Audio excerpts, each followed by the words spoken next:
එක දවසක් ආත්ම 4ක් තම ආත්මයේ තීන්දුව ලබා දෙන ජූරි සභාව ඉදිරියට ආවා.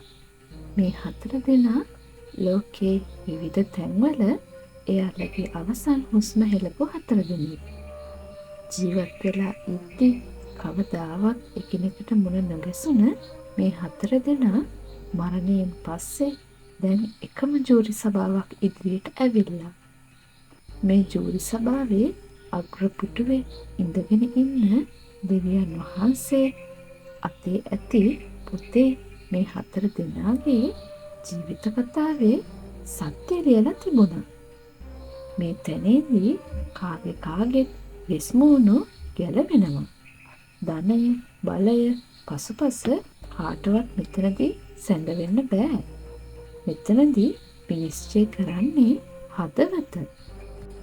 පළමු ආත්මය උනේ රෝහලකදී හදිසි ගින්නකින් දැවෙන දරුවෙකු බේරා ගැනීමේදී මියගිය කුඩා නගරයක හෙදියක් වුණ සොෆියාගේ ආත්මය. ඇය තම ජීවිතය අන් අයට සේවය කිරීම සඳහා ගත කළා.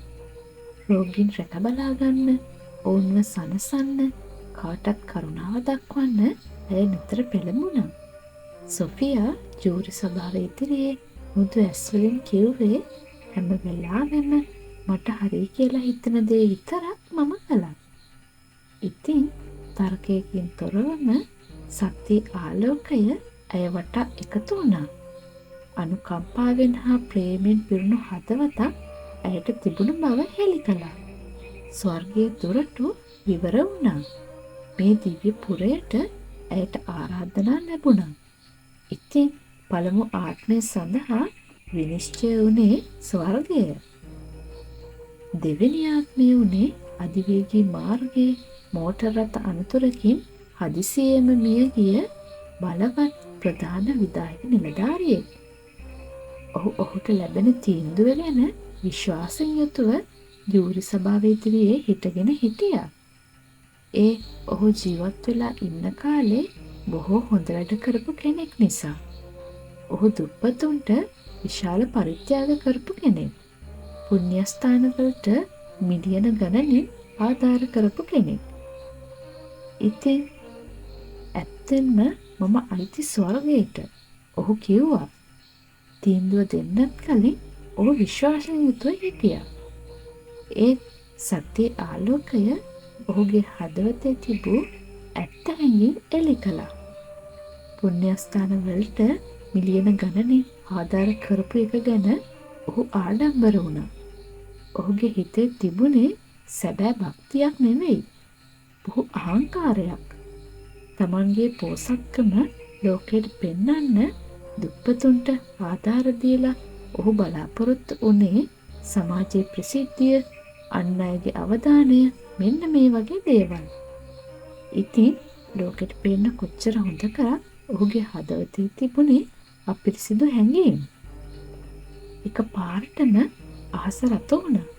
ගිගුරුම් හඬාවා. නිරේ දොරටු විවර වුණා. දොරටු පිටුපසින් ගිනි දැල් ඇවිලුණා. ඔරුවේ සිංහාසනයේ බිඳ වැටිලා ඔහුව අඳුරු සෙවණැලි වලට ඇදගත්තා.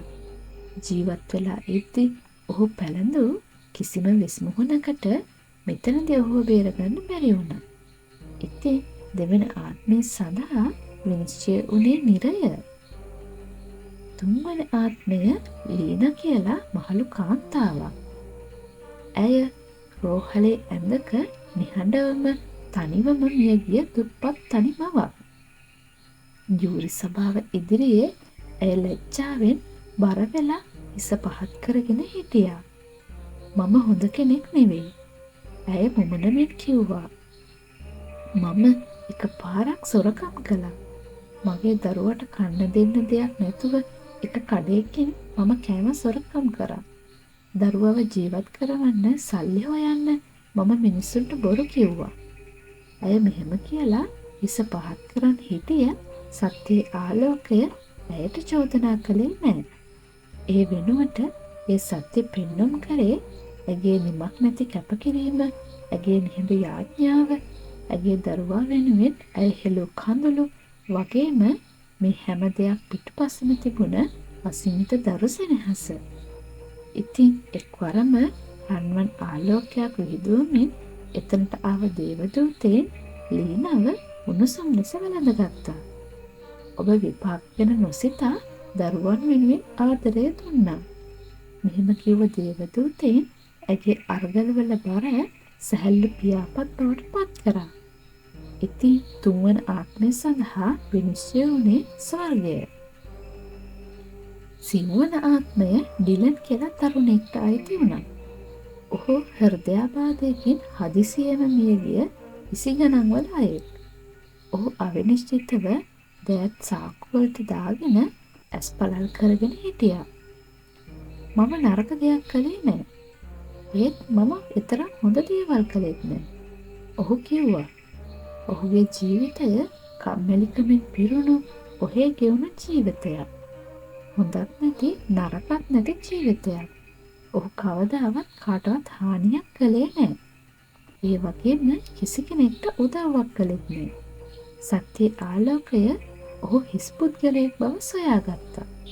ඉතින් 4 වන ආත්මය සඳහා විනිශ්චය වුණේ දෙවෙනි අවස්ථාවක් ලබා දීමයි. ජූරි සභාව ඔහුව ස්වර්ගයට හෝ නිරයට යවුවේ නැහැ. ඒ වෙනුවට ජීවත් වෙන්න දෙවෙනි අවස්ථාවක් දුන්නා. ඔහු ඒ වෙලාවේ ඉඳලම හොඳ දේවල් විතරක් කරන්න දැඩි ලෙස හිතාගත්තේ ඔහුට ආයෙත් දවසක මේ සභාව ඉදිරියට එන්න වෙන බව දැනගත් නිසා. ඉතින් මතක තියාගන්න ස්වර්ගයේ සහ නිරයේ හඬ දිගටම දෝංකාර දෙනවා.